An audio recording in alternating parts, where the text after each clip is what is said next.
12.3 class +2 का question number 6 है।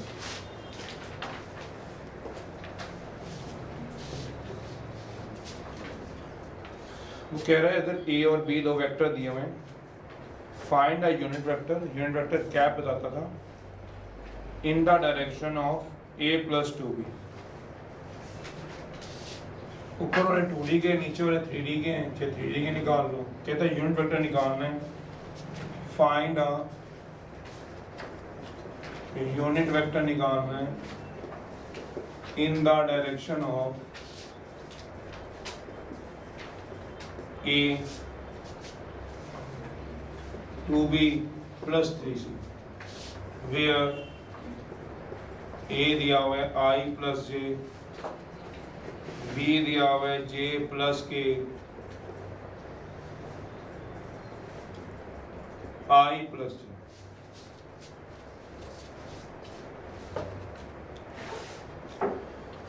तो सॉल्यूशन है unit vector in the direction of, unit vector क्या होगा? इन द डायरेक्शन ऑफ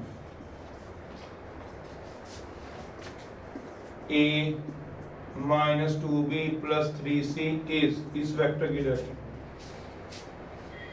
इसका कैप ही होगा, क्या हो जाएगा? इस a 2b 3c वेक्टर का कैप। और कैप कैसे होता था? सोचो जरा, किसी भी कैप को निकालना है तो vector upon magnitude, which is equal to क्या होगा? a minus 2b plus 3c vector upon a minus 2b plus 3c का मैग्नीट्यूड। तो निकाल देना। कैसे? a पड़ा है, b पड़ा है, c पड़ा है, पहले निकाल दो, फिर यहाँ पुट करा दो इन वन में। क्या कराना है तो कराओ भाई। a की वैल्यू यहाँ से उठा लो, कितनी आएगी? i plus J, minus 2 time b की वैल्यू पुट कराओ, j प्लस के, i प्लस जे अपॉन, फिर क्या आएगा? इन सब का मैग्नीट्यूड। मैग्नीट्यूड निकालेंगे, नेक्स्ट स्टेप में निकल जाएगा a माइनस 2b 3c का मैग्नीट्यूड। देखो सॉल्व करके कितना दे रहे हो? i बाकी 3i, 4 टाइम्स i है, j कितना है? j minus 2j plus 3j, 4 में से 2 गया, 2j है प्लस का, माइनस का क्या आएगा? 2 के।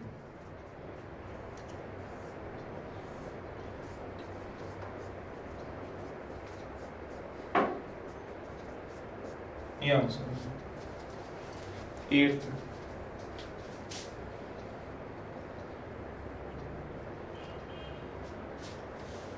अगला भी वही कह रहा है 8th। कराओ, सेम ही है। 8 में वो क्या कह रहे हैं? Calculate the modulus and the unit vector.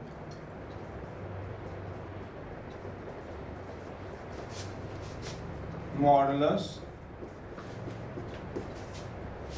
And the unit vector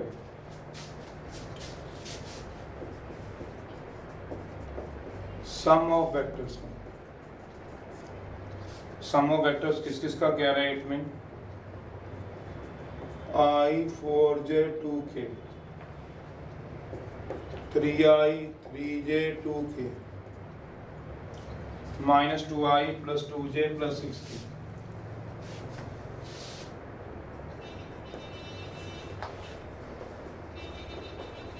निकाल, पहले सम निकालो इनका, सम ऑफ वेक्टर, फिर इसका यूनिट वेक्टर निकाल लो, फिर इसका मैग्नीट्यूड निकाल लो। 10th है।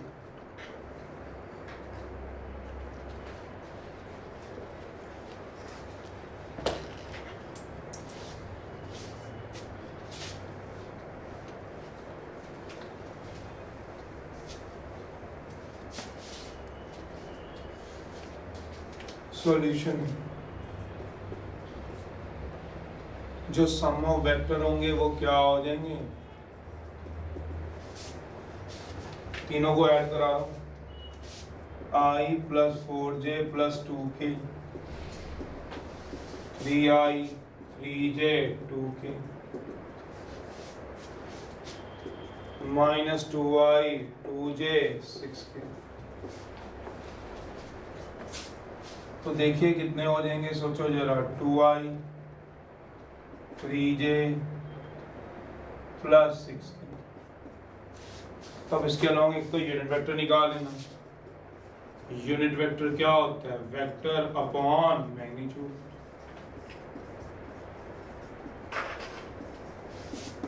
तो वेक्टर तो दिया ही हुआ है और इसका मैग्नीट्यूड कितना होगा? अंडर रूट आई कंपोनेंट का स्क्वायर, 3 का स्क्वायर, 6 का स्क्वायर।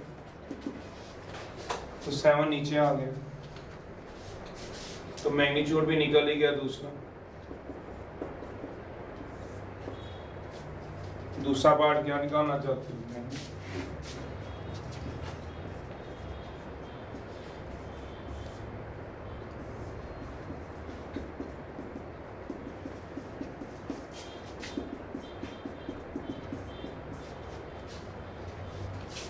टेंथ, फाइंड करना है direction ratios and direction cosines.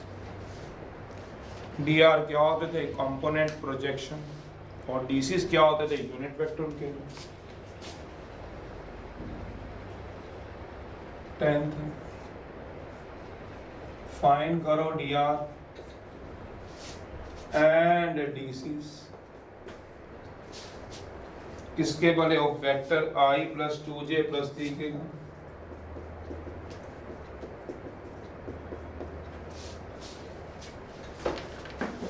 Solution,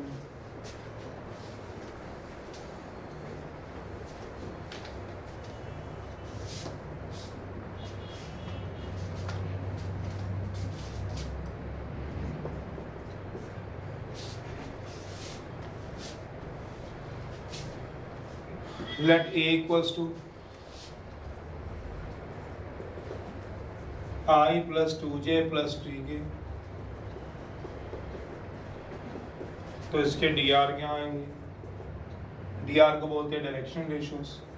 जो इसके कंपोनेंट हो गए 1 2 3, तो इसके डीसीज क्या होंगे? वो होगा unit vector, vector upon magnitude, I plus 2j plus 3k।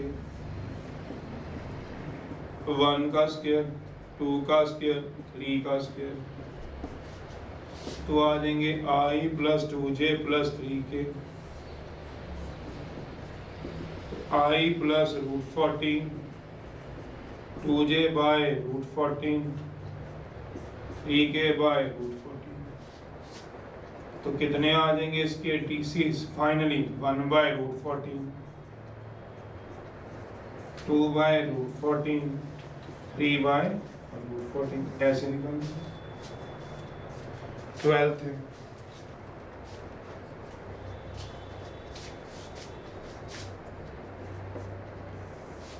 Position vector दिए हुए ए बी सी डी के 4 3 -1, बी के भी दिए हुए 5 2 2, सी के भी दिए हुए 2 -2 -3, डी के भी दिए हुए 4 -4 3। शो करने A B parallel to C D हो, तो इसका मतलब A B lambda time C D होगा। शो करने ए बी पैरेलल टू क्या होगा? C D.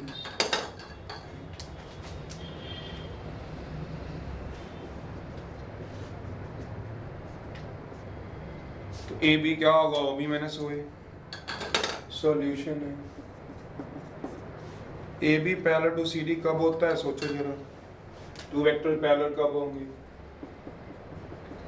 If A B equals to क्या हो जाए? लैम्डा टाइम क्या हो जाए? C D. तो ए बी निकाल लो, ओ बी माइनस ओ ए करके पोजीशन वेक्टर। ओ बी कितना दिया हुआ है? 5i, 2j, ओ ए कितना दिया हुआ है? 4i, 3j minus.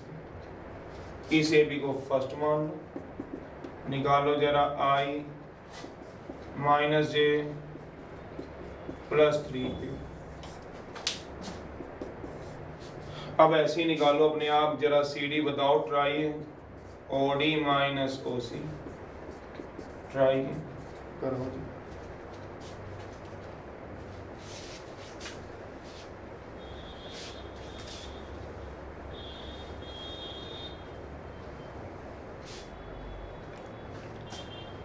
ट्राई कर लेना, सी डी कितना आ जाएगा 2i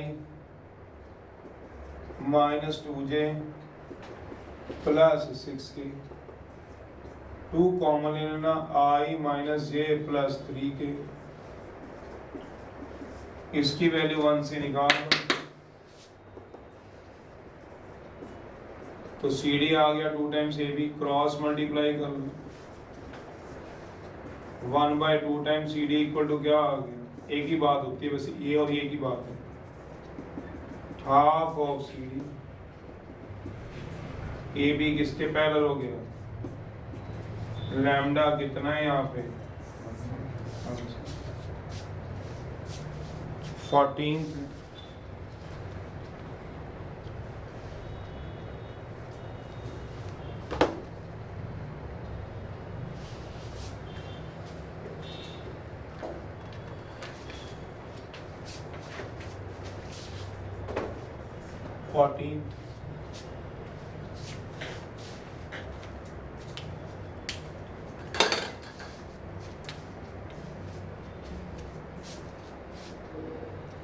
A B C D, A B C are the 3 point दे रखे हैं,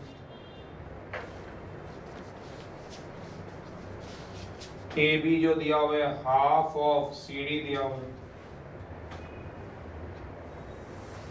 ए दिया हुआ है आपको 2 1 3,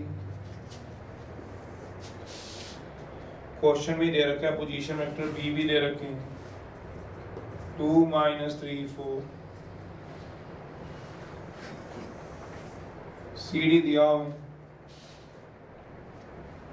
सी दिया हुआ है -1 2 7, डी फाइंड आउट करना है, नहीं दिया, गिवन 2 बातें दे रखी हैं, ए बी की लेंथ और सी डी की लेंथ में डबल का फर्क है,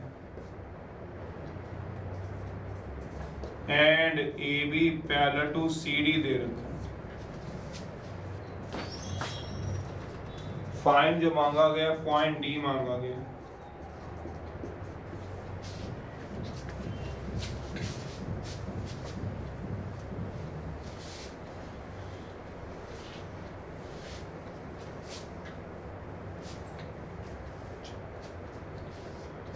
तो 3 पोजीशन वेक्टर तो दिए हुए, ए बी सी के, डी का नहीं पता है, पर कुछ कंडीशनें दी हुई हैं, एक तो लेंथ वाइज हाफ है, एक ये दोनों लाइनें पैरेलल दे रखी हैं, अब ये 2 लाइनें पैरेलल दे रखी हैं, A B parallel to C D का मतलब 2 लाइनें पैरेलल हैं, वेक्टर पैरेलल नहीं है, देख लो एरो नहीं डले हुए उसके ऊपर, क्या मतलब बता रहा हूँ, मतलब ये ज्योमेट्रिकली पैरेलल है, वेक्टर वाइज पैरेलल की बात नहीं की गई, देखते हैं, कहने का मतलब ये है, हमने क्या मान लिया, लेफ्ट जो पोजीशन वेक्टर होगा पॉइंट ए का, आपकी मर्जी, मानना है मान लो, नहीं तो पता ही है वैसे क्या है, 2i j 3k, position vector point B 2i 3j 4k, position vector point C का -i 2j 7k, डी का मान लो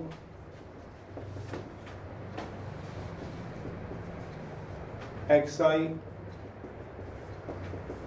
yj z,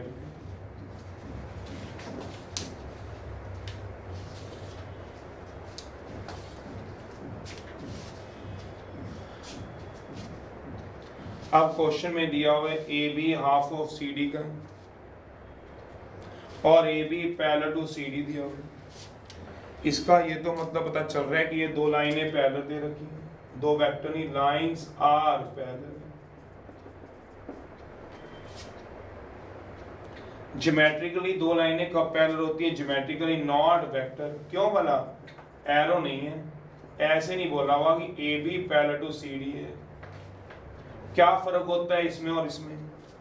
इन दोनों में ये फर्क होता है, अगर A B parallel to C D दिया हुआ है तो एरो बने हुए हैं कि ए बी और सी डी पैरेलल है, मतलब ए ऐसे जा रहा है, बी किसके पैरेलल है, सी और डी के पैरेलल है, तो ऐसे ही बनेंगे।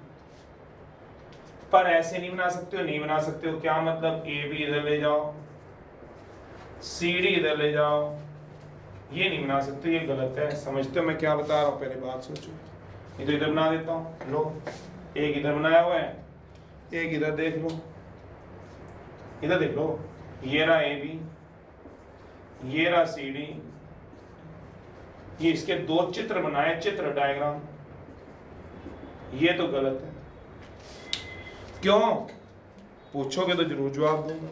क्या कहा गया? A B vector C D के पैरेलल है, तो एरो ए बी का और सी डी का सेम होना चाहिए, जो कि इसमें दिख रहा है, ऑपोजिट नहीं हो सकता। पर जब दो लाइनें पैरेलल हो, सोचो तो आप कैसे भी बना दो। जब दो लाइनें पैरेलल हैं तो इसके अंदर से दो डायरेक्शन निकलती हैं, इसके अंदर से सिर्फ एक निकलती है, दूसरी रिजेक्ट हो जाती है। क्या मतलब? A B line parallel to C D है, तो ये रहा ए बी, ये रहा C D. A B line parallel to C D है, ये रहा ए बी, ये रहा सी डी। कौन कह रहा है पैरेलल नहीं है? ये बता दो ना। तो इसका मतलब इसके दो आंसर आएंगे। कोई समझे तो? ए बी पैरेलल दिया सी डी के, लाइन्स आर पैरेलल दे रखे ज्योमेट्रिकली, नॉट वेक्टरली। वेक्टर की बात अलग होती है।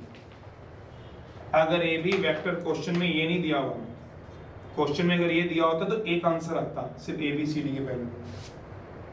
पर अब क्या दिया हुआ है? लाइनें पैरेलल दे रखी है, लाइन्स आर पैरेलल ज्योमेट्रिकली।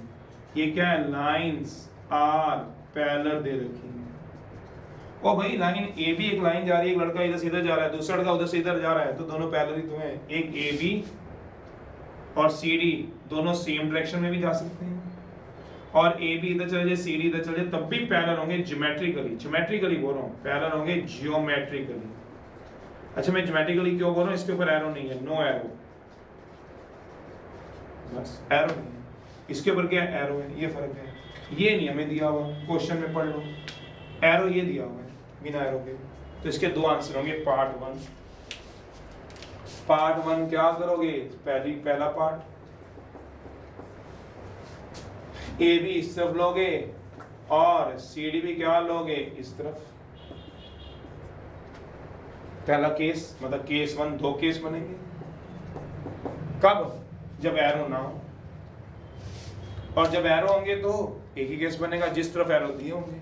तो इसका मतलब क्या होगा? सोचो, जो ए बी है, ये रब करना चाहता हूँ, चलो रहने दो। अब अकॉर्डिंग टू क्वेश्चन पढ़ो आराम से, क्या क्या कंडीशन दी हुई है। अब क्या हो गया? ए बी जो हो गया पैरेलल हो गया सी डी के, A B parallel to C D.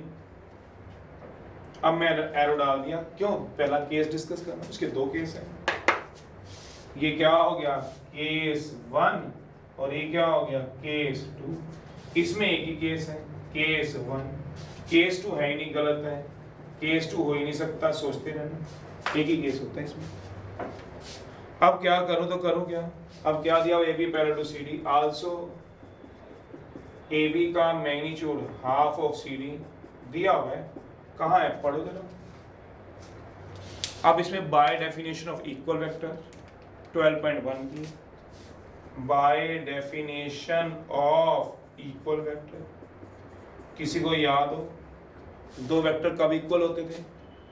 जब उनका मैग्नीट्यूड सेम होता था, उनकी डायरेक्शन क्या होती थी? सेम।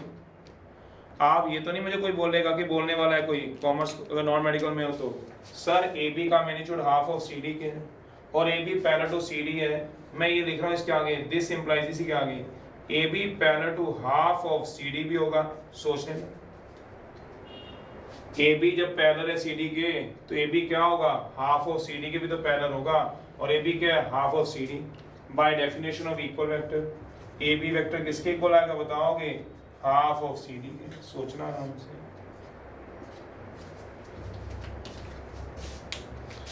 एक लेंथ इतनी है ए बी और सी डी इतनी है, ए बी हाफ है ना सी डी का, ये दोनों पैरेलल है मान लो ए बी सी डी के, तो क्या लेंथ बराबर होनी चाहिए उनकी? तो अगर ए बी पैरेलल है सी डी के तो A B half of C D के भी तो पैरेलल होगा। सोचना कोई बात नहीं, अभी है 20-25 साल हो अभी तुम, जब अपने बच्चे छोड़ने आओगे यहाँ पे तब समझ लेना, तब तक समझ आ जाएगा। ए बी पैरेलल है सी डी के तो ए बी सी डी का आधा कर दो तब भी तो पैरेलल ही देगा। ए बी पैरेलल है सी डी के, पैरेलल है भी, अब सी डी लाइन का आधा कर दो, ये छोटी कर दो सी डी, तब भी तो पैरेलल रहेगा। अगर इसके पैरेलल है तो ऑब्वियस है इसके पैरेलल भी है। और ए बी मैग्नीट्यूड में हाफ ऑफ सी डी दिया हुआ है, और इक्वल वेक्टर की डेफिनेशन यही कहती थी, दो वेक्टर कब इक्वल होते थे याद हो, दे have same magnitude, same direction, same और पैरेलल सपोर्ट। तो ए बी क्या है, सी डी को बढ़ा देता हूँ जितना मर्जी बढ़ा दो, पैरेलल ना खत्म हो जाएगा। चलिए ए बी कितना आ गया, हाफ ऑफ सी डी। तो therefore by definition of equal vector, नहीं समझा दोबारा समझा दूंगा। बताओ ए बी कैसे निकालोगे, ओ बी माइनस और हाफ ऑफ सी डी कैसे निकालोगे बताओ, O D minus O B minus O A निकालना सिखाओगे कैसे करते हैं, कि अपने आप कर लोगे, थोड़ी जगह कम में कर दूं मैं। ओ बी माइनस ओ ए कितना आएगा, 2i माइनस 2i 0i, जगह कम थी। फिर अगला दिस माइनस दिस कितना आएगा, minus 4j, this minus this plus equals to half of, कोई बच्चा हाफ ऑफ सी डी कराना नहीं समझाया दोबारा भी समझा देता हूँ, हाफ ऑफ ओडी माइनस ओसी कराना, ओडी माइनस ओसी, ओडी माइनस ओसी एक्स, ओडी ये रहा ओसी ये रहा, एक्स प्लस 1i, सोच लो। अगला y minus 2j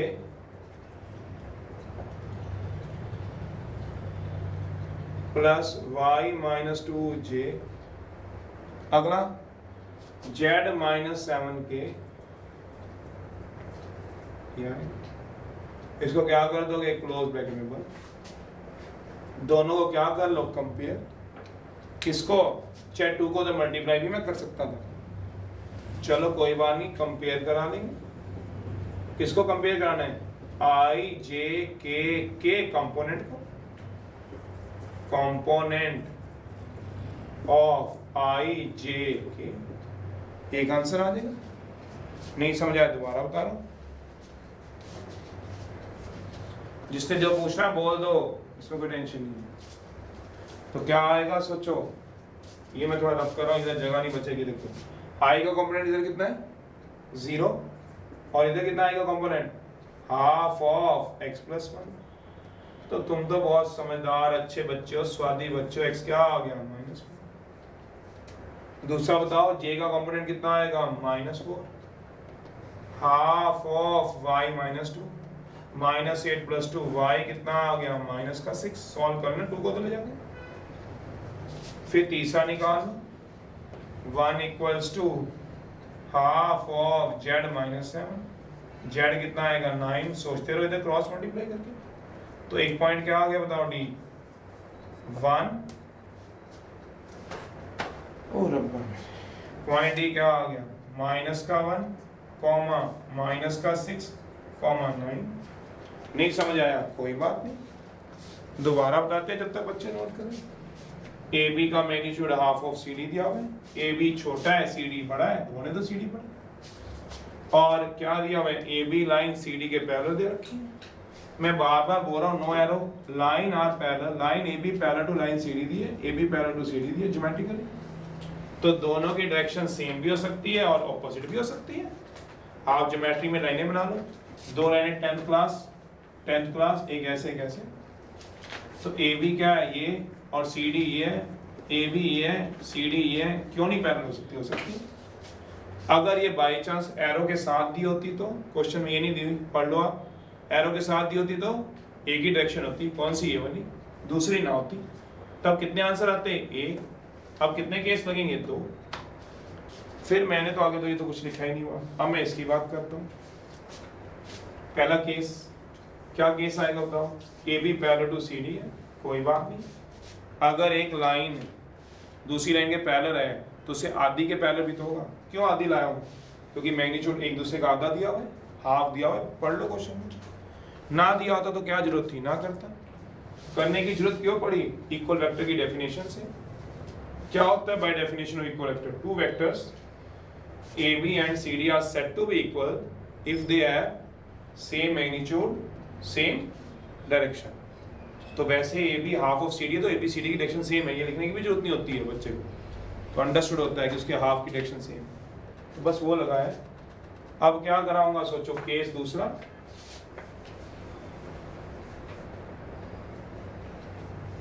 second case में क्या कराऊंगा सोचिए, चलिए।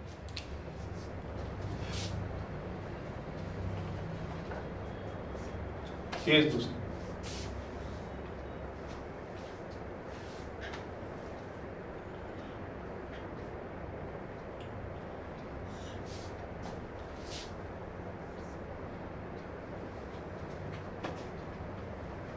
अब ए बी इधर ले लो,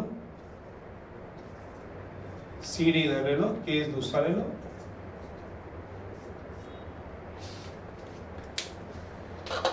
ए बी पैरेलल टू क्या आएगा? C D. Now A B किसके पैरेलल है?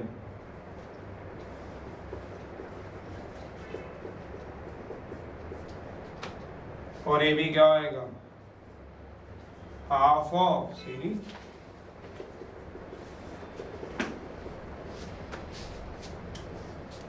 क्या लगा दोगे? By definition of equal vectors. Therefore by definition of equal vector, दोनों की डायरेक्शन एक दूसरे से क्या है? ऑपोजिट। ए बी किसके इक्वल आएगा? माइनस ऑफ सी डी के, क्योंकि डायरेक्शन एक दूसरे की उल्टी है। तो वैसे तो ये लिखने की जरूरत होती नहीं है, अंडरस्टूड होता है A B half of C D के एक पैरेलल भी होगा।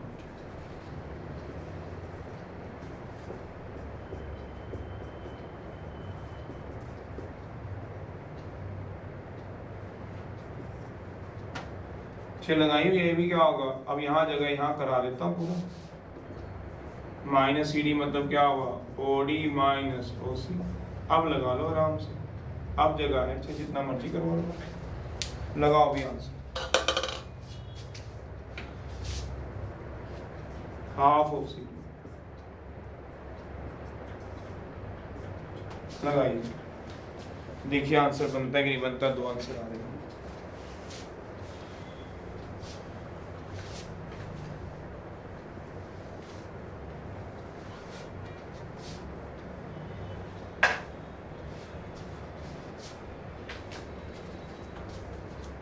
देखो ओ बी माइनस ओ ए कुछ दिया होगा आपके, अब पूरा करा लो। देखो लिखा हुआ था ओ बी और ओ ए। ओ बी कितना दिया हुआ है? 2i,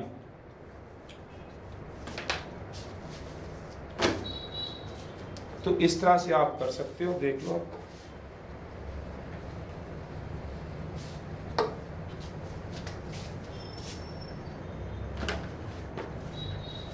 ओ बी दिया होगा आपको 2i minus 3j plus 4k minus O A 2i plus j plus 3k half of O D, D तो क्या है? xi yj zk minus O C minus i। वैसे सीधा निकालना है जैसे मैंने उधर निकाले हुए, कुछ के लिए करा रहा हूँ, जगह नहीं थी। चलिए 2i minus 2i 0i minus 3j 4j 4 plus k minus half of x plus 1i y minus 2j z minus 7। दोनों को कंपेयर करा लो, कंपेयर करा लो कंपोनेंट्स को, निकाल लोगे अब तो। Component of i j k 0 equals to minus half of I का कॉम्पोनेंट क्या है x plus 1, 0 equal to minus X minus 1, X क्या आ जाएगा माइनस 1, y का कॉम्पोनेंट कितना है minus 4 equal to minus half of minus 8 y plus 2, y equal to 10, और तीसरा कितना है 1 इक्वल्स टू देखो जरा minus half of z minus 7, 2 equal to minus z plus 7, z equal to 5, point कितना आ जाएगा माइनस 1 10 5, देखना ठीक है।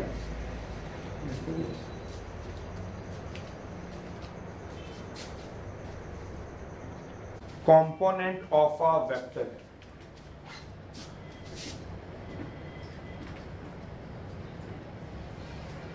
पहला रिजल्ट टॉपिक है इसके अंदर कंपोनेंट, दो बोलते हैं स्केलर और एक वेक्टर। कंपोनेंट हम बोलते हैं किसको है प्रोजेक्शन को, उसका हिस्सा जिस भी वेक्टर का कंपोनेंट निकालना है वो वेक्टर पोजीशन वेक्टर भी हो सकता है या फिर दूसरा से हम वेक्टर पढ़ते ए भी हो सकता है। तो हम किसी भी वेक्टर का, तो मान लो आपके पास एक पोजीशन वेक्टर दिया हुआ है OA, क्या सिर्फ OA का निकाल सकते हैं? मैंने ऐसा नहीं कहा, एक OA वेक्टर दिया हुआ है। जब OA की बात आ गई तो ऑब्वियस है पोजीशन वेक्टर दिया हुआ है आपको। मुझे इसका कंपोनेंट निकालना है along x axis, y axis, z के अलोंग भी निकाल सकते हैं, 3D में z के अलोंग, 2D में x और y के अलोंग। तो कैसे निकालेंगे देखते हैं जरा। कंपोनेंट का मतलब प्रोजेक्शन, प्रोजेक्शन मतलब यहाँ से क्या गिरा लो परपेंडिकुलर। जैसे आप बाय रोड कहीं जा रहे हो, बाय कार से या बाय बस से, तो आप साइड में देखते हो जो पेड़ खड़े होते हैं उनकी प्रोजेक्शन गिरी होती है नीचे सड़क पे, रोड पे, तो हम उसको प्रोजेक्शन पढ़ते हैं। वैसे आप फैमिली रो प्रोजेक्शन कोई पहली बार नहीं पढ़ रहे हो, ये परपेंडिकुलर गिरा दो, जो लेंथ होगी कौन सी वाला, यहाँ से लेके यहाँ तक की लेंथ जो होगी ये OP मान लो, चलो OP एक पोजीशन वेक्टर है, OA मान लो। जो लेंथ होगी OA, ये लेंथ मेजर कर लेना, 2 centimetre, 3 centimetre, A centimetre, A unit, जो भी लेंथ आएगी मान लो A यूनिट आती है, A कुछ भी स्केलर है, तो ये क्या होगा OP का प्रोजेक्शन किसके अलोंग, x एक्सिस के अलोंग। कौन सा स्केलर, वेक्टर नहीं, क्योंकि हमने ये लेंथ निकाली है। प्रोजेक्शन जो होता है वो ये लेंथ होती है। और फिर OP का किसके अलोंग निकालते हो, y एक्सिस के अलोंग, तो क्या गिरा दोगे यहाँ से परपेंडिकुलर, क्या भला ये रहा परपेंडिकुलर।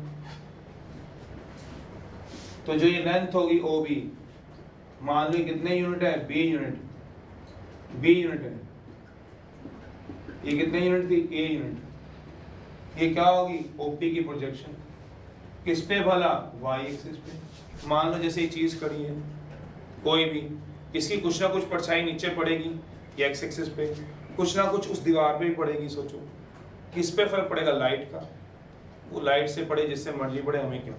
ऊपर से एरोप्लेन जा रहा है, अगर उसकी हाइट बहुत ऊपर नहीं थोड़ी नीचे है तो आप देखते हो उसकी प्रोजेक्शन गिरती होती है, तो वो प्रोजेक्शन हमें निकालनी है।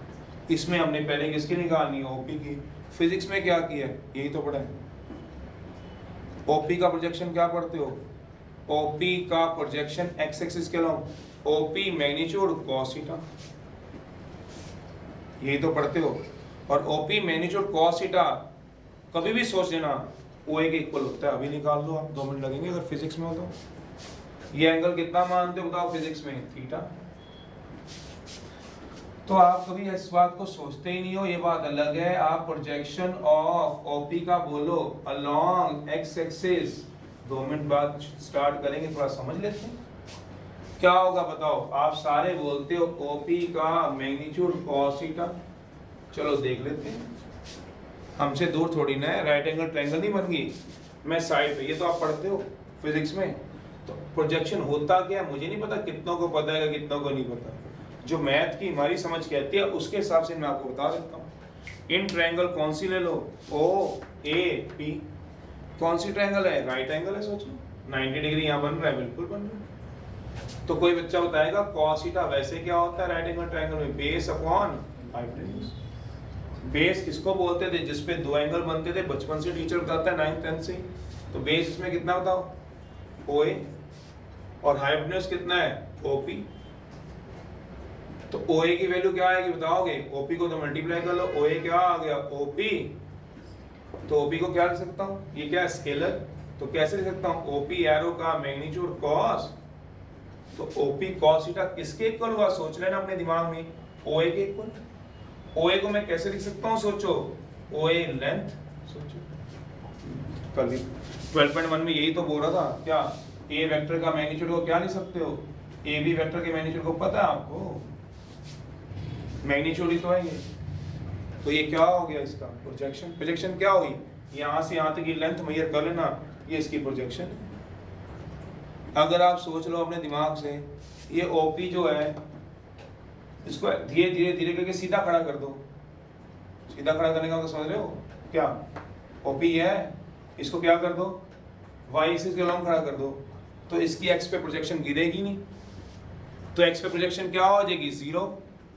क्यों हो जाएगी 0? दिमाग सोच लिया करो। थीटा कितना हो जाएगा? तो cos 90 कितना होता है? तो प्रोजेक्शन क्या होगी? 0। तो वैसी बात है, डायग्राम से भी दिख रहा है। परछाई कैसे गिरेगी? अगर ऐसे कोई चीज है उसकी परछाई कैसे गिरेगी? सोचो, उसकी परछाई तो ये डॉट ही है, y पे गिर जाएगी, तो वो आएगा ही नहीं। y का प्रोजेक्शन होगा, क्योंकि उसमें थीटा कितने डिग्री हो जाएगा? 0 डिग्री। चलो कोई बात नहीं, फिजिक्स नहीं मैथ ही कराना है, तो स्केलर है आपके पास। दो प्रोजेक्शन होते हैं। सबसे पहले प्रोजेक्शन है, जो टॉपिक है, पहला टॉपिक पहले पढ़ लें। टॉपिक है कंपोनेंट, आज आप पढ़ने जा रहे हो कंपोनेंट ऑफ पोजीशन वेक्टर के या वेक्टर के। से का मतलब समझते हो ओपी के और वेक्टर के, दोनों के पढ़ा। इसको रब करना है, इसको तो करने की जरूरत नहीं। और वेक्टर के पहले टॉपिक सुन ले हैं क्या? वेक्टर से ए बी के, आज ये दो पढ़ लो। वेक्टर के भी आप कंपोनेंट आज सीखोगे कैसे निकालते हैं, और पोजीशन वेक्टर के भी सीखोगे। दो टाइप के आज हम सीखेंगे, स्केलर भी और वेक्टर भी। वैसे इन टर्म्स ऑफ एंगल भी आप निकालते हो, फिजिक्स की बात होती है, हमें मैथ में नहीं चाहिए होती। फिलहाल अभी हमने दो सीखने। अनदर नेम है, पहले इसका दूसरा नाम सुनना। कंपोनेंट के दूसरे नाम होते हैं, दूसरे नाम प्रोजेक्शन भी बोलते हैं कंपोनेंट के। Projection of a vector along x and y axis are called component. Component का मतलब होता है हिस्सा, तो उसके हिस्से एक्स पे गिरे, वाई पे, जेड पे गिरे, वो होते हैं प्रोजेक्शन भी बोलते हैं। प्रोजेक्शन किसका बोला? वेक्टर का, along X Y Z axis. Obvious ही बात है। प्रोजेक्शन ऑफ किसका बोला? वेक्टर या पोजीशन वेक्टर का along X Y Z axis. X Y Z axis, तीनों एक्सिस पे कितना होता है, इसको प्रोजेक्शन भी बोलते हैं। प्रोजेक्शन बोलो, कंपोनेंट बोलो, एक ही बात होती है। इसका एक और नाम होता है DR, इनको हम डायरेक्शन रेशियोज भी बोलते हैं। दूसरा होता है DR, डायरेक्शन रेशियोज। वैसे कंसेप्ट 3D का है, अभी 2-3 साल पुरानी बुक में आपको मिलेगा, वेक्टर में भी डाला हुआ है। उसका मतलब यही उन्होंने समझा दिया है। तो आपको DR का मतलब क्या होता है? प्रोजेक्शन। प्रोजेक्शन का मतलब क्या होता है? कंपोनेंट। बस तीनों का मतलब सेम है। मुझे सर DR नहीं समझ में आया, ये तो नाम है। DR बोलते किसको है सर? मुझे समझ नहीं आया। मैं बोलूँगा आपको कंपोनेंट पता है, आप बोलोगे हाँ, मैंने कहा वही DR है। तो उसमें क्या समझाऊँ? नाम दूसरा चेंज हो गया तो वो समझाऊंगा। तो अनदर नेम है, सोचो। तो कोई DR बोले तो उसका वही मतलब है जो किसका मतलब है? प्रोजेक्शन का। जो वो प्रोजेक्शन का वही मतलब है जो किसका मतलब है? कंपोनेंट का। तो कंपोनेंट को असली समझने के लिए आपको प्रोजेक्शन पता होना चाहिए। प्रोजेक्शन आप प्रैक्टिकली सोच सकते हो, तो प्रैक्टिकली आप प्रोजेक्शन सोचो तो वो आपके क्या बन जाएंगे? सोचो, कंपोनेंट। चलिए तो आज हम पढ़ रहे हैं डीआर। तो दो टाइप के होते हैं, हमने जो पढ़ने टाइप्स हैं, एक पढ़ेंगे हम स्केलर कंपोनेंट, और दूसरा हम पढ़ेंगे क्या भला, वेक्टर कंपोनेंट। दो कंपोनेंट स्केलर वेक्टर जो हमारे पास है उसकी बात करेंगे। चलिए भाई पहला रिजल्ट शुरू करते हैं।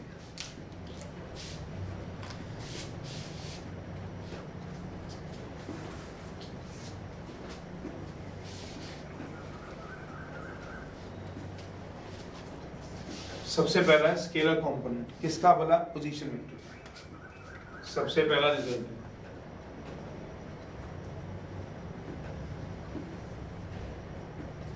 Scalar component.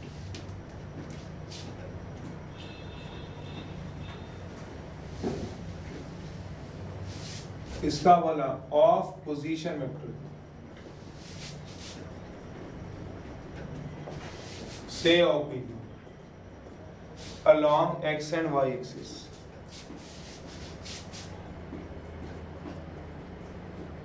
along coordinate axis लिख देता हूं।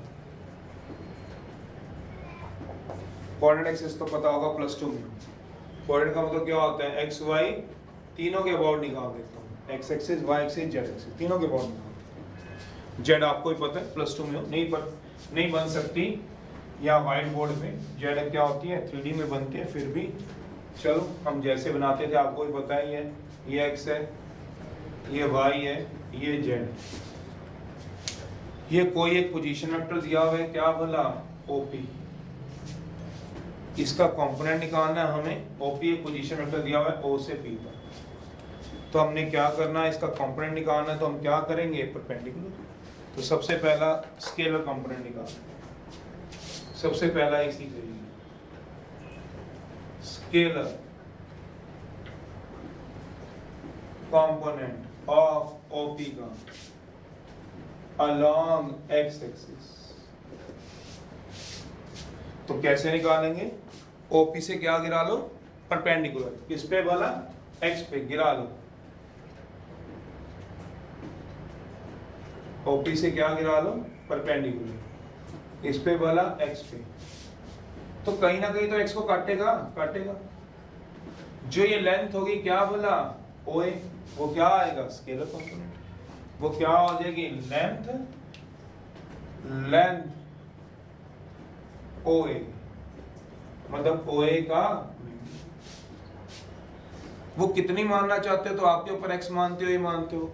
मैंने से मान लिया A यूनिट, समझ गए हो, से का मतलब मैंने अभी फिलहाल मान लिया A यूनिट।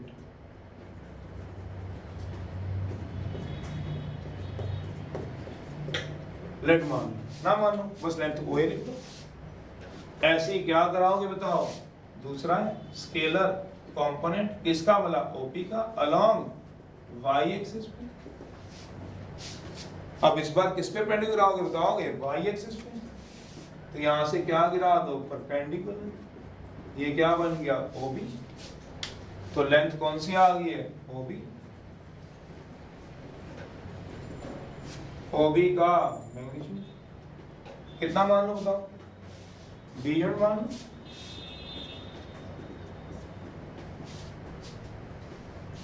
कितना मान लोगे, इक्वल्स टू B यूनिट, ऐसे आ गया।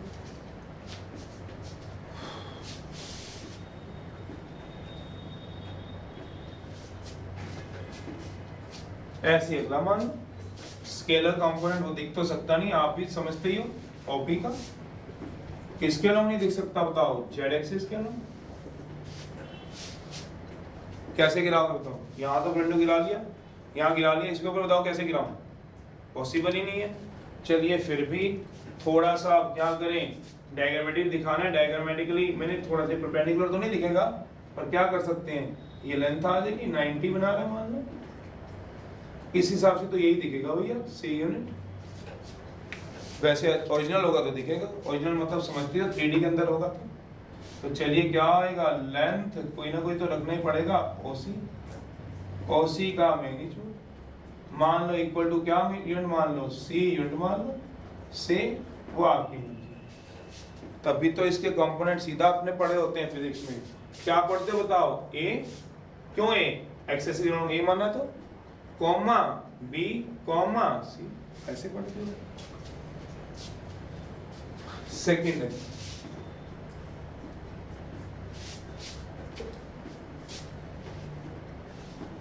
अब हमने क्या पढ़नी है? Vector component. दो ही पढ़वाए हमारे पास, एक स्केलर एक वेक्टर।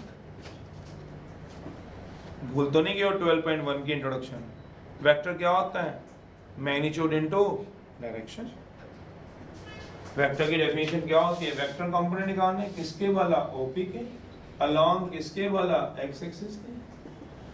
बाय डेफिनेशन आप सोचो, तो वेक्टर बात आ गई, तो वेक्टर क्या होगा? सोचो, मैग्नीट्यूड इनटू डायरेक्शन। भूल गए हो? ये मैग्नीट्यूड लिखा, मैग्नीट्यूड किसको बोलते हैं बताओ? मैग्नीट्यूड पूरा लिख दो वाला। मैग्नीट्यूड बोलो, किसको बोलोगे? लेंथ को। तो लेंथ कितनी है बताओ? ओए। और डायरेक्शन किससे रिप्रेजेंट करते थे? कैप से। अपना दिमाग खोलो, ओए की लेंथ कितनी है बताओ? कितनी मानी तुमने ओए की लेंथ? ए। और ओए की डायरेक्शन क्या है? पढ़ ले लो, ये रहा हो, ये रहा ए की डायरेक्शन। किसकी डायरेक्शन लेगा सोचो? एक्स एक्सिस की।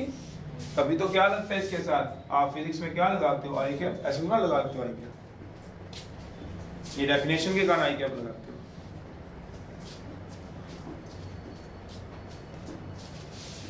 बताने को तो हम भी डायरेक्ट बता के सीधा क्वेश्चन करा दें, कोई बात नहीं, एक लेक्चर की तो बात है। आगे क्या करोगे? वेक्टर कंपोनेंट ओपी के अलोंग वाई एक्सिस से। तो वेक्टर क्या होता है? Magnitude into direction. तो इस बार मैग्नीट्यूड क्या आ जाएगी? ओबी इनटू क्या आ जाएगा? ओबी कैप। ओबी क्या है तुम्हारा? बी, और ओबी कैप क्या है? J cap, y j cap. क्योंकि ओबी किसके अलोंग है? वाई किसके अलोंग, बिकॉज जो डायरेक्शन ऑफ ओबी है वो अलोंग किसके अलोंग है? Direction of O B. That means O B cap along किसके अलोंग है बताओ? Y axis. ऐसी लास्ट लो, ये भी वेक्टर है अलोंग जेड एक्सिस। ओसी का मैग्नीट्यूड ओसी कैप, तो क्या लगता है? सी के कैप। तभी तो आप इसको ऐसे लिखते थे मैं फिजिक्स में, ए आई कैप, बी जे कैप, सी के कैप। इसीलिए पिछले एक्सरसाइज के सारे प्रूफ अब इसमें जितने मर्जी समझो, पर पहले ये बात पता होनी चाहिए। ये क्या लिखा है? Scalar component. अब मैं थोड़ा सा आपको थोड़ा सा कर रहा हूं, स्केलर प्रोजेक्शन तब भी यही बात है, स्केलर डीआर डायरेक्शन रेशियो तो भी यही बात है। अगर वो स्केलर प्रोजेक्शन पूछेगा तब भी यही आंसर, स्केलर डीआर पूछेगा तब भी आंसर, कंपोनेंट पूछेगा तब भी आंसर। चाहे लिखना लिख लो, तीनों में से कुछ भी पूछ ले एक ही बात है। ऐसी वेक्टर भी होते हैं।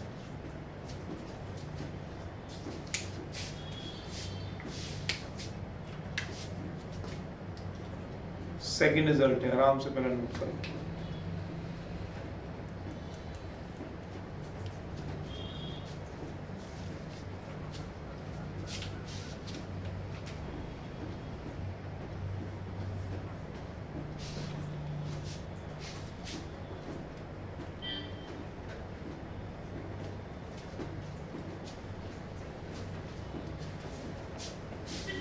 दूसरा रिजल्ट है scalar and vector component, scalar and vector components of vector A B. अब मैं वेक्टर के निकाल के दिखाऊंगा, जैसे किसके निकाल के दिखाए थे? किसी पोजीशन वेक्टर के। पोजीशन वेक्टर में एक क्या होता है? ओरिजिन। वेक्टर में ए बी दोनों कोऑर्डिनेट है। तो यहाँ डायग्राम बनाऊंगा, कैसे? पहले आप नोट कर लो इसको, फिर समझा रहा हूं।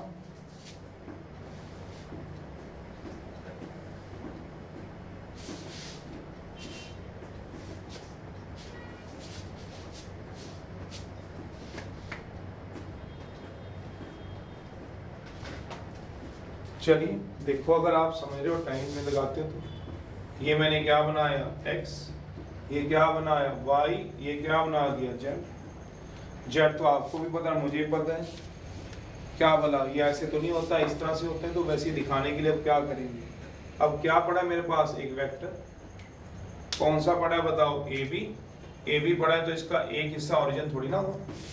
तो इसमें एक क्या हुआ, a x1 y1 z1, चलो बाद में देख लेंगे। फिर क्या हुआ b,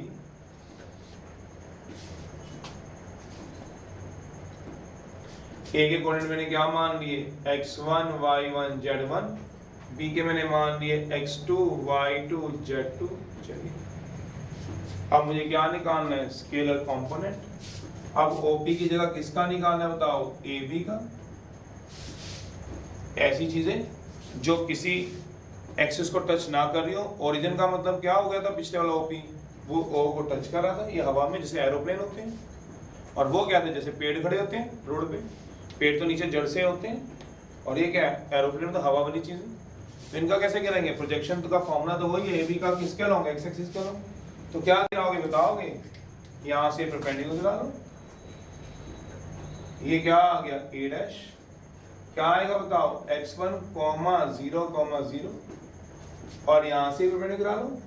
ये क्या आएगा, x2 B डैश, x2 0 0। तो क्या आएगी अब लेंथ, पहले क्या आती थी लेंथ बताओ, OA, अब लेंथ क्या आएगी बताओगे, A डैश B डैश बोल दो। ये तो इसका प्रोजेक्शन होगा। निकालेंगे कैसे, डिस्टेंस फॉर्मूले से लगा लो। डिस्टेंस फॉर्मूला आता है x2 - x1 का होल स्क्वायर, 0 - 0 0 - 0, तो x2 - x1 आएगा। A डैश B डैश वैसे करना है तो कर लो, मेरे को तो कोई दिक्कत नहीं, पूरा करना है पूरा करो। किससे निकाल सकते हो, बाय डिस्टेंस फॉर्मूले से निकाल लो। क्या आएगा बताओ, बाय डिस्टेंस फॉर्मूले से बताओ आप ही, x2 - x1 का होल स्क्वायर प्लस, तो समझते ही हो, इतना कौन निकालेगा, क्या आएगा बताओ, x2 - x1। सोचिए, याद ऐसे ही निकाले, अगर आपको याद हो फिजिक्स में। ए बी कैसे निकाला बताओ, x2 - x1 आई प्लस y2 - y1 j, तो वही तो निकल रहे हैं, और क्या हो रहा है, ये वही तो काम है। तो ऐसे इसका किस पे परपेंडिकुलर गिरा लोगे, y पे।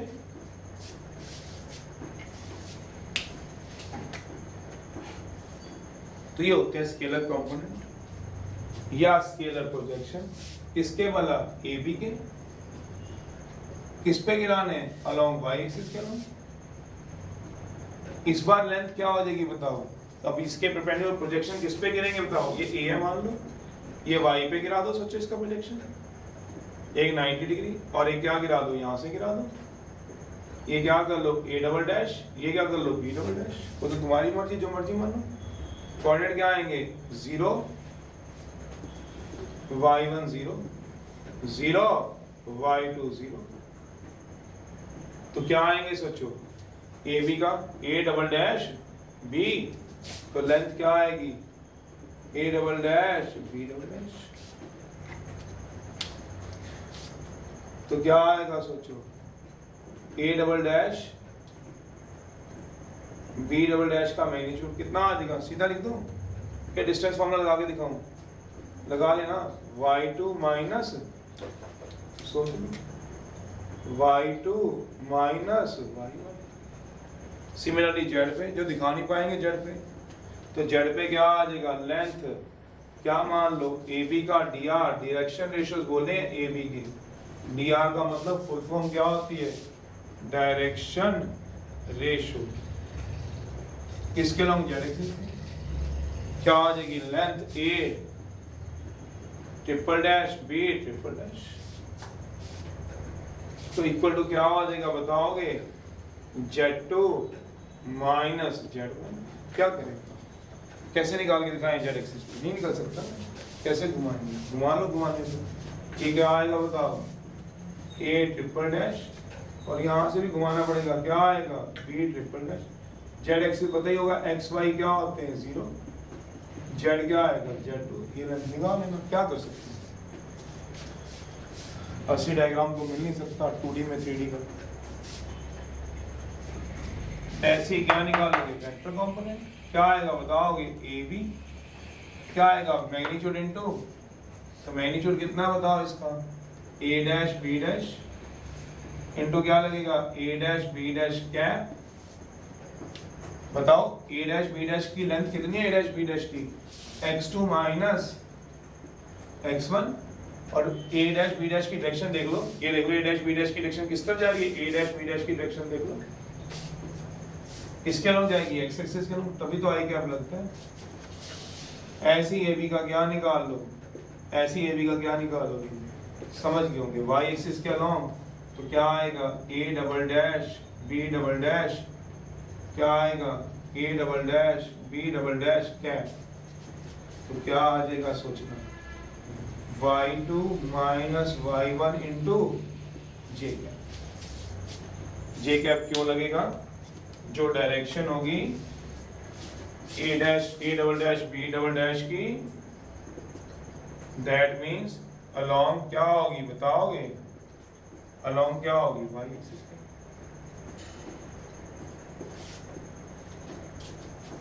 और एट लास्ट क्या आएगा, A triple dash B triple dash into A triple dash B 3 time dash cap, तो Z2 माइनस Z1 इंटू क्या आएगा बताओगे, ये सोचो जरा। थर्ड रिजल्ट है,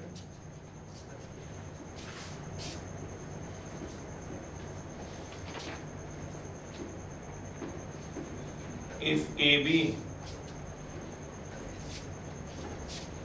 if A x1 y1 z1 x2 y2 z2 be a vector है, then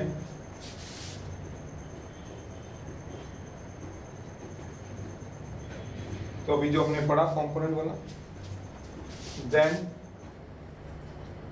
हम इसमें दो बातें निकाल सकते हैं, ए बी वेक्टर को हम लिख सकते हैं O B minus y position vector की टर्म में, या हमने डायरेक्ट देख ही लिया है, तो हम कैसे लिख सकते हैं, x2 minus x1 i, y2 minus y1 j, z2 minus z1। दूसरी बात, अगर मुझे ए बी का मैग्नीट्यूड निकालना है तो मैं लिख सकता हूं आई कंपोनेंट का स्क्वायर, जे कंपोनेंट का स्क्वायर, के कंपोनेंट का स्क्वायर अंडर। जैसे एग्जाम्पल,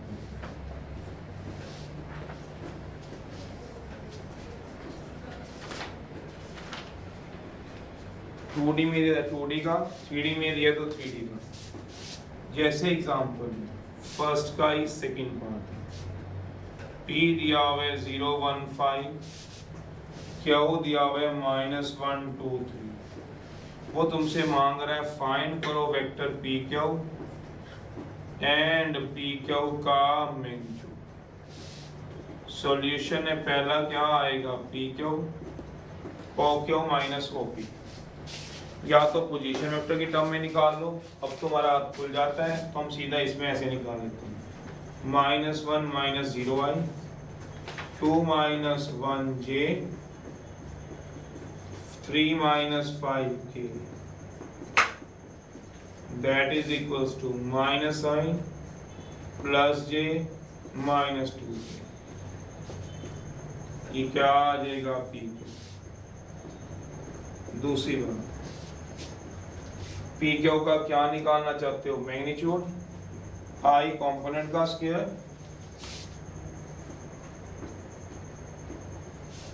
I कंपोनेंट का स्क्वायर, J कंपोनेंट का स्क्वायर, K कंपोनेंट का square, √6 unit.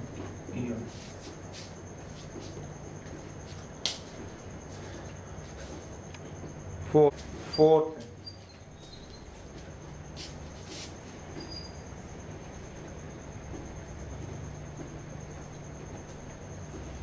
we can write position vector A x y z vertex दिया हुआ है किसी का इज इक्वल्स टू, ऑब्वियस ही बात है, पता है हमारे को, कॉमर्स वालों को नहीं पता तो ध्यान रखना, ऐसे लिख सकते हैं जैसे कोई पोजीशन वेक्टर या वर्टेक्स दिया हो, जैसे ए दिया और ट्रायंगल के अंदर ए 1 2 3, इसको आप ऐसे रख सकते हो।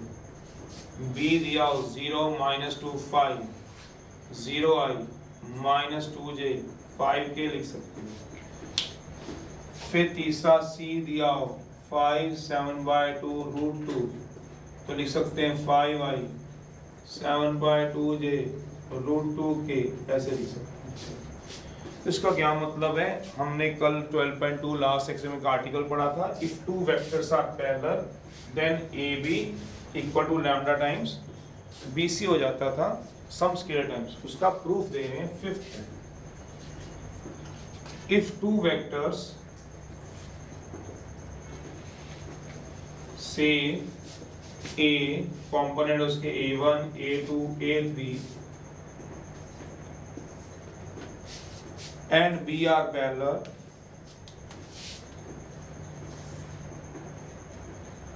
and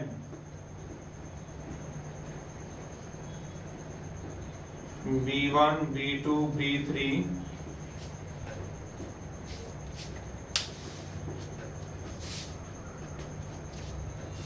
are पैरेलल हो जाते हैं, पैरेलल, देन जो A होता है लैम्डा टाइम क्या होता है, B होता है।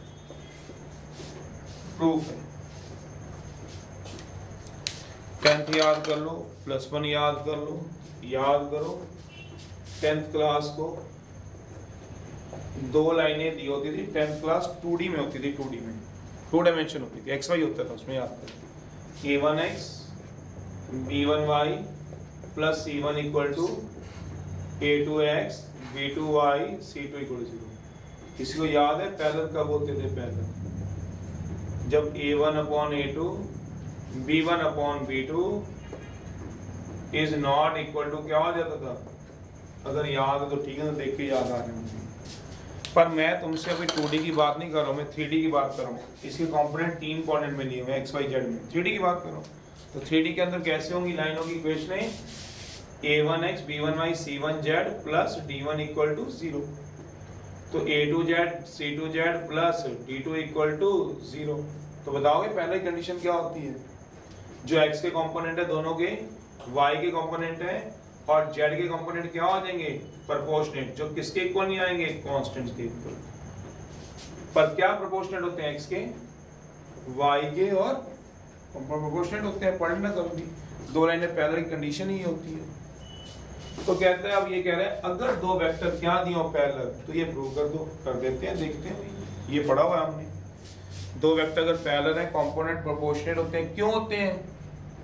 अगर 2D है तो स्लोप सेम होते हैं। स्लोप क्यों सेम होते? थीटा सेम होता था। 10th +1 +2 में भी है, मैट्रिक्स मेथड याद करो। 5.4 मैट्रिक्स मेथड में भी था।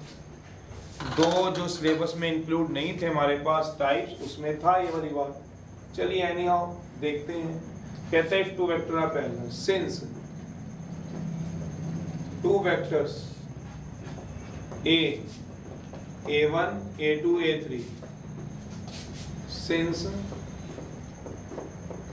2 वेक्टर्स A1 A2 A3 क्या आएगा? A1i A2j A3k लिख सकता हूं। एंड B आर पैरेलल है। इफ 2 वेक्टर्स आर पैरेलल हैं,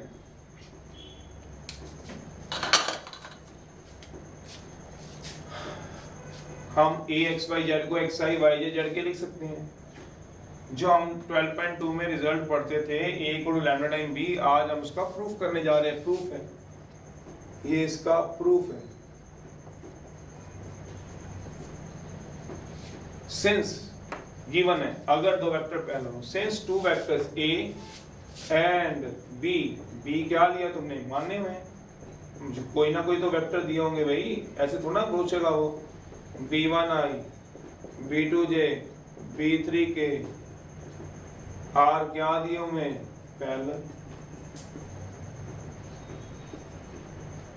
देयरफॉर के कंपोनेंट क्या आ जाएंगे प्रोपोर्शनेट। देयरफॉर इनके कंपोनेंट्स क्या हो जाएंगे आर प्रोपोर्शनेट। प्रोपोर्शनेट का मतलब एक्स कोऑर्डिनेट और इसका एक्स कोऑर्डिनेट सेम हो जाएंगे, प्रोपोर्शनेट हो जाएंगे, सेम नहीं proportionate. a1 upon b1 equals to a2 upon b2 equals to 3D में है, 3D है a3 अपॉन b3। मैं इसको क्या मान सकता हूँ, क्या लैम्डा मान लूं से कभी रेशियो प्रोपोर्शन पढ़ा this ratio this upon this ratio this equal to क्या मान लिया लैम्डा या के मान लो, कर लो compare. a1 upon b1 equal to lambda, इन दोनों कंपेयर कर लो। a2 upon b2 equal to lambda, a3 upon b3 equal to lambda. यहाँ से a1 की वैल्यू क्या आएगी सोचो b1 लैम्डा, a2 की वैल्यू क्या आएगी b2 लैम्डा। ये लैम्डा जरूरी है मानना, नहीं के मान लो, पता है ना 1/2 2/4 3/6 इक्वल टू कोई ना कोई एक रेशियो को क्या मान लेते हो के से, सभी इक्वल। +1 का साइन फॉर्मूला, फिजिक्स का लेमिस थ्योरम 3.11 साइन फॉर्मूला क्या होता है a by sine A, Lami's theorem physics की b by sine B, c by sine C को क्या मान लोगे के। तो क्या आता है सोचो a by sine A, b by sine B, c by sine C equal to K. तो a क्या आ गया a साइन ए, भूल जाते हो वैसे भी रेशियो मानते हो। चलिए नहीं हो a3 क्या आ जाएगा लैम्डा टाइम्स b3। पुट करा दो a1 a2 a3 किसमें वाला 1 में, पुट करा दो a1 a2 a3 इन 1 में करा देंगे इसमें। वैसे नहीं तुम्हें समझ आया कंपोनेंट प्रोपोर्शनेट है तो लैम्डा टाइम्स ही तो होंगे। चलो कोई बात नहीं, पूरा प्रूफ समेत करा देते हैं। चलिए भैया पुट कराओ इन 1 में, तो a की वैल्यू क्या आएगी बताओ a1i a2j a3k becomes a1 की वैल्यू पुट कराओ b1 लैम्डा, a2 की वैल्यू पुट कराओ b2 लैम्डा, a3 की वैल्यू पुट कराओ b3 लैम्डा।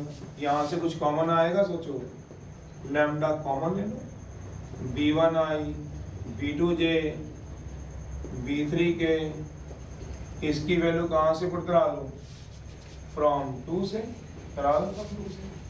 2 से किसके इक्वल है सोचो जरा b वेक्टर के। तो देयरफॉर a क्या आ गया लैम्डा टाइम b,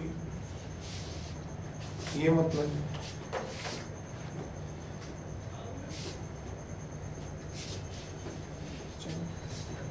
रीकैप है।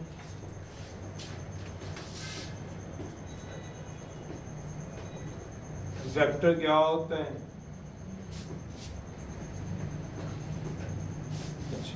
कितने 5 नजर का है, छठा भी एक देख लो फिर मैं रीकैप कराऊं दो। डीसीज है डायरेक्शन कोसाइंस है,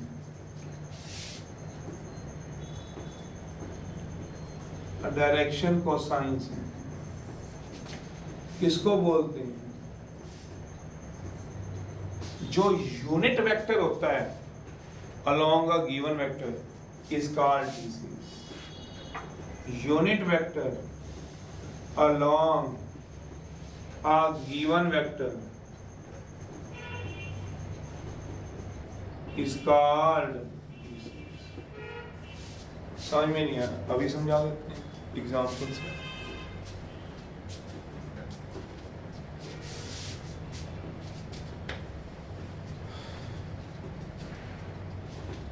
एग्जाम्पल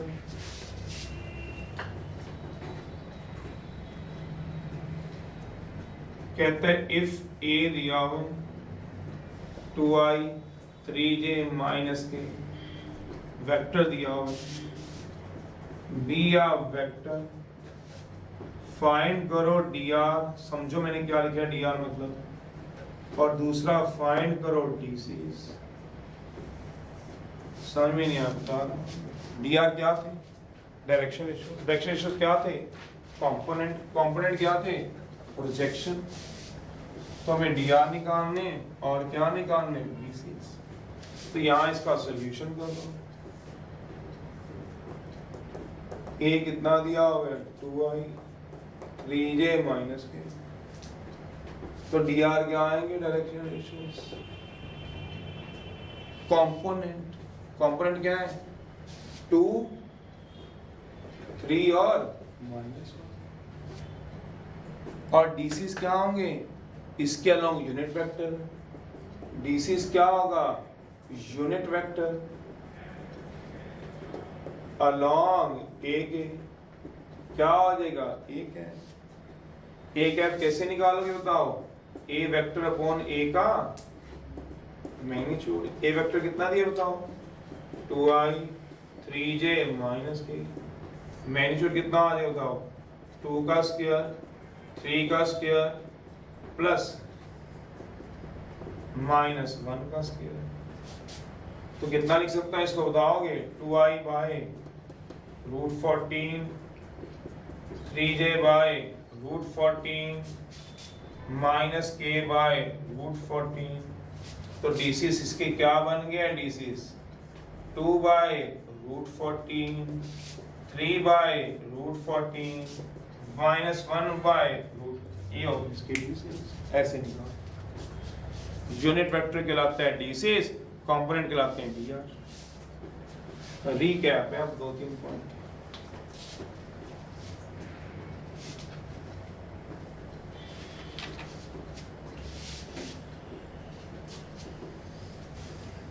इनको बोलते हैं डीआर और डीसीस।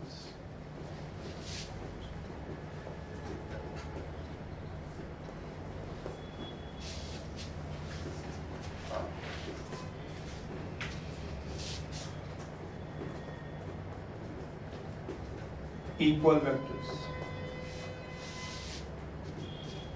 Two vectors A and B said to be equal if they have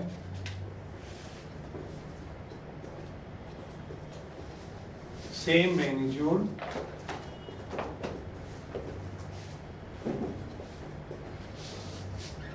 same direction,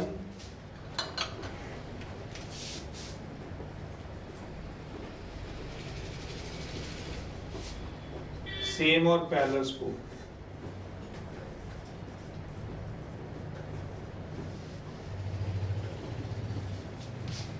three position vector A B C are said to be collinear. दूसरा है three position vector A B C are said to be collinear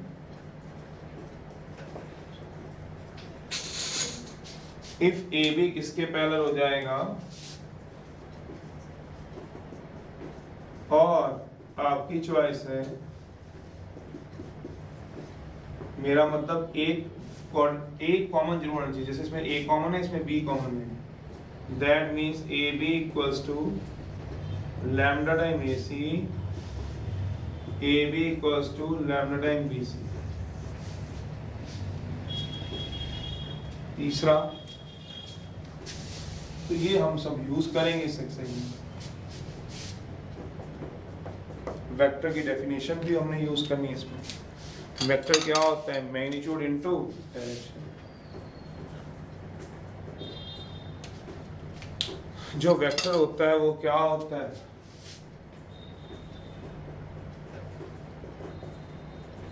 into direction. दो vector parallel होते हैं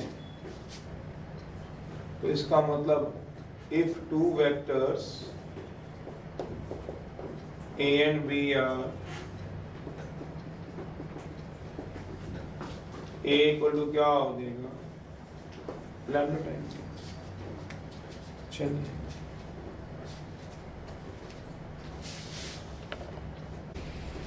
एक और भी लिखा, if two vectors A and B are parallel then A equal to lambda time B and एक और condition होती है, if two vectors A and B are parallel then also they have same direction, उनके पास direction भी same होती है, A cap equal to B cap, anti parallel हो तो ऑपोजिट, पैरेलल हो तो सेम डायरेक्शन। एक्सरसाइज है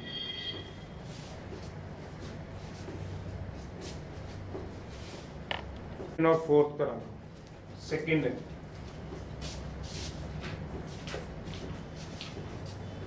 ए दिया हुआ हमारे पास,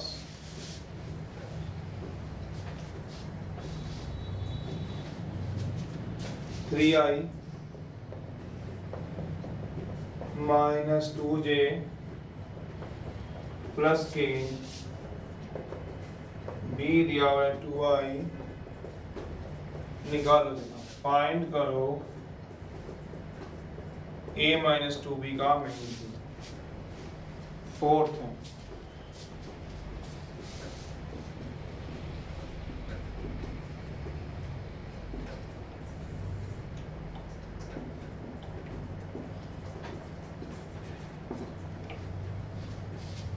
find a unit vector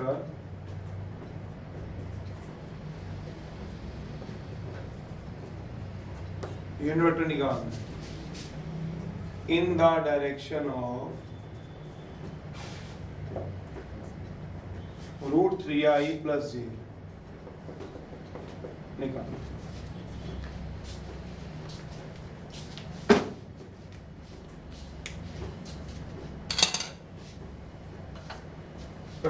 solution a minus 2b 3i 2j k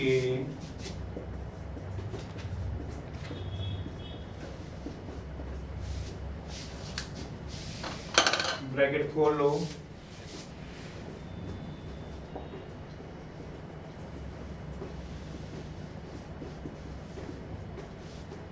three I minus a minus 2b का magnitude, i component का स्क्वायर, j कंपोनेंट का स्क्वायर, रूट 38 यूनिट।